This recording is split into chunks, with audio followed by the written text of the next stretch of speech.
This is the second story in the same lesson, the story of flying. This is the Black Aeroplane.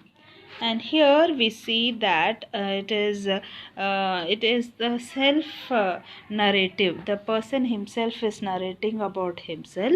He says that he was happy to be alone high up above the sleeping countryside. That means it was night time, so everyone was sleeping, and he was flying his Dakota. Dakota is a type of aeroplane, and he over France back to England. He was going to England to meet his family.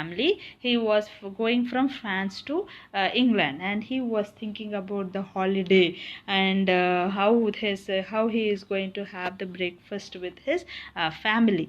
And then he thought that he should call the Paris control room soon, so that he could get a clearance to fly to England. And as he saw past the nose of the aeroplane, he saw the lights of the big city in front of him. So he switched on his radio and said, Paris control Dakota DS not 88. So he says that he is on his way back to England. Then the radio answered that he has to turn 12 degrees west, DS not 88 over. So he checked the map and the compass and switched over to the second and last fuel tank, and he turned the Dakota 12 degrees west towards England. So, and he was very happy that he is going to be in time for the breakfast. And Paris was about 15 kilometers behind him. That is, he has crossed 15 kilometers from France, and now he is heading towards England. And then he saw something very strange happened. There were like black mountains, there were clouds across him, and he could understand that he cannot fly in this black storm, so he has to go back to Paris. But he did not want to go back because he was very eager to have the breakfast in England. He could not compromise with that. And when he checked with all the equipments, the compass was turning round and round. It was dead, and the radio also was dead. He started saying Paris control, but the radio was also dead, no signals at all.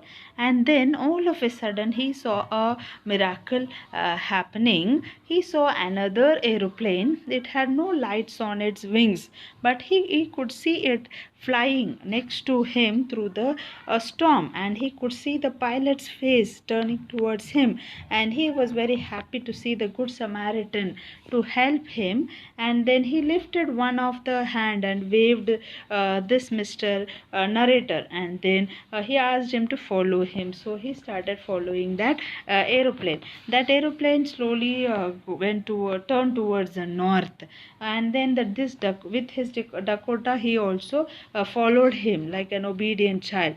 After half an hour, the strange aeroplane was still there in front of him, so he was very happy that he had someone to guide him and to save him from that cloudy atmosphere where he was trapped, and there was not enough fuel in the Dakota, so he has to come down so that he can fill the tank, and 5 to 10 minutes last tank to fly for 5 or 10 minutes more. So he was starting to feel frightened again. Then he started to go down, and that pilot started going down, and he too followed him through the storm. And after that he was out of the clouds, so no danger at all.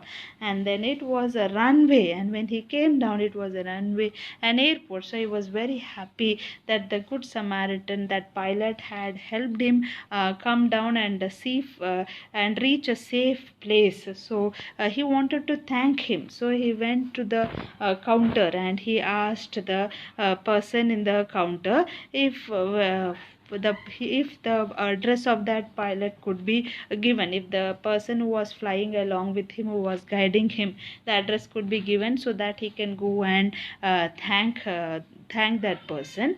But she said that there were no aeroplanes over there up in the storm. There was only one aeroplane, that was his aeroplane. And he was extremely shocked how that could happen, because he came with the guidance of that person only, and how was it possible that it was not there? So he could feel the wonderful hands of God guiding him, and that is how he had reached the airport safely.